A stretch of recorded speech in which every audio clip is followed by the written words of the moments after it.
Odofo mema akwaba edeba Adom TV. Dwumadie we eye Nkuranhyensem.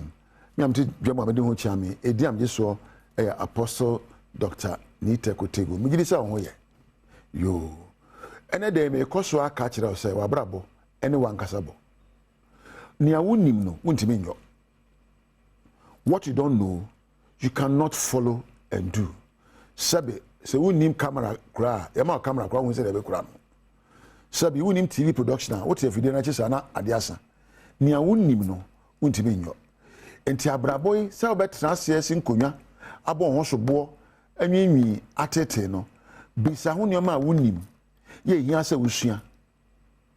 Eba no awade mu, ba no sika semu, eba no apomudne, eba no nkoso nsem, eba no yedi a bisa ho nia wonim. Ne sua nia wonim. Na de suade e wo ho ma obiara. Onipa wunwi ade suada.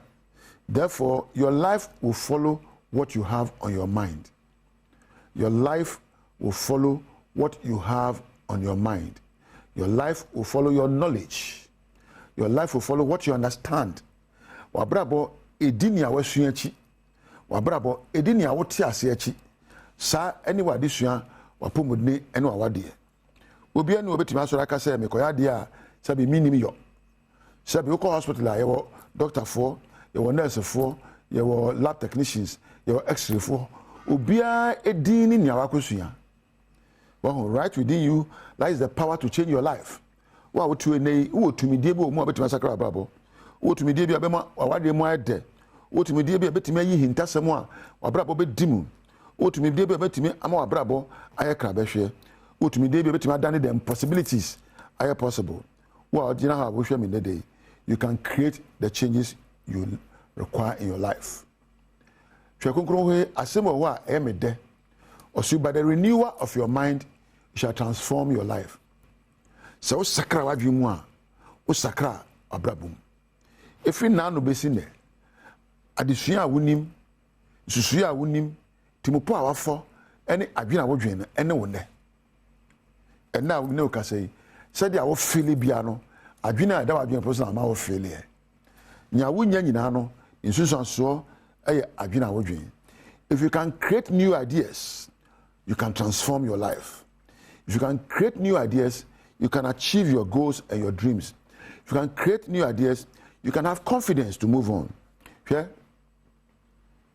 You can take sorrow and transform it into joy. Ni na ya adwene. And a sorry, minima adwene awodwene. Betimi aka wahye, ana betimi aka wo akwanimu. Adwene bi wo ho a nkuguo, na adwene bi wo ho a nkunim. Adwene bi wo ho a ede asomdwe na eba. Adwene wo ho a ema woko esi wabrabom. Do na wodwene mu. Owo tumi se be sakra wadwene mu. Onyame bo wa ma okwa. Oma otumidie bi ewo wadwene proso. Wanfa wadwene enkura mensem. Ena wanfa medie so ama. Your character is a sum total of your thoughts. Your behavior is a sum total of your thoughts. Therefore, your life results are a sum total of the seeds you plant on your mind. Eduaba wadua wadwene proso no ene nia unya nene. Eduaba wadua wadwene proso no ejina nyansa nimdie ene ntiase ya egu wadwene proso ene wonne. Emfa on say Ghana ni, emfa on say yankrani, emfa on say oye akani, eno de enye sa na ekọ no. De de kọ ne se wodwan adwen pa bonya ne wa papa. Ena adwen bi abadwen no wabrabo edi akire. Onipa bia wadwen ti se afuo. Ene ma bedua wadwen proso no. Eno na obetwa. Menu ame no kasa. Mi amesie. Enye se na me sha ase. Ena nyesi ana mekọ na akosi awie. Adechi bia no ensakra na nsakra ne ba ede na be sekra mu wadwene mu na watimi asomu ema abrabo ayi. Onyansani bi otra asemire bi waka nchine guo. Ne yefa ne King Solomon. Waka sembi watwa konkurumo say as a man thinketh so is he. Me de meka say as you think so are you. Said ya wodwene fa no. Eno. You will always attract what you think in your head. Your doubts, you attract it. So we anye die adwene a ne ma abrabo mu ontimi nyina no se ehu ehye abrabo mu ma ne ma beba nya ontimi nyina no se ne ma esombo anna wadwen pon so se wanya didie ensinkete ampenyansa ne suahunu amu bra abrabo enkoyie. The power of your mind can transform your life from I can't to I can. So we dwena adwen pa enema wadwen ya so wontimi nyo no betimi aka se me metimi ayo we metimi ayo hwe wadwene eye tumidie bia bibie ne obesi ne kwan utimi dwene kura se wo abrochire bo se waduo yesa wo na asi o bo adwene de obekọ ho na wanya ne gie bi adwene wo hwe emu oduye na ya na ye nka mu nsem nkyere ye wadwene etese twere dua ekura wo na abrabo eye krata ekura wo de abadwene no ebetwero nsem o abrabo so na eno ena obetwa. Whenever your life comes to the crossroad, you have to think in a manner that will make you go forward than to stand at a parking space in life. There's no parking lot in life.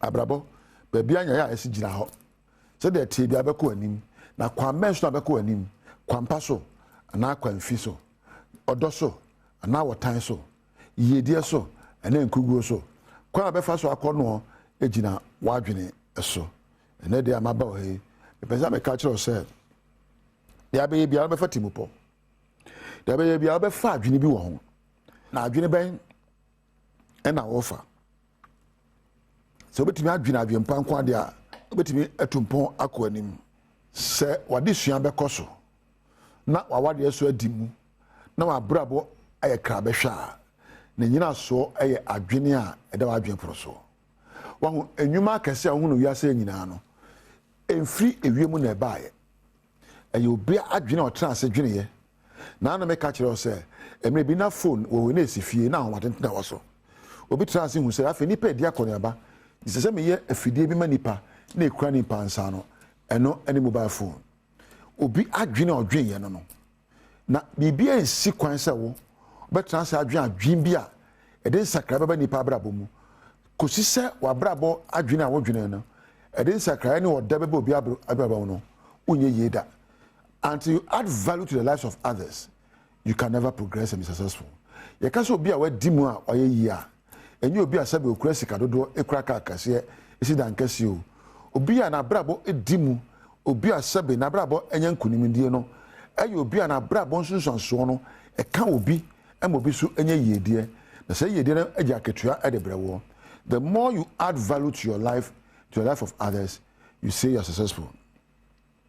One say yeti meka say Adom TV na Adom adwuma ekuo nyina eye nipa akopa adwene na wa bie kwa manepa dodo abehye mu osusu wo ye nipa ukura tire e wo konso betumi adwen bi na ama arepa betumi adwen bi na ama hihye papa na ama abrapa papa. A nation that will thrive is based on the thinking patterns of its leaders and citizens.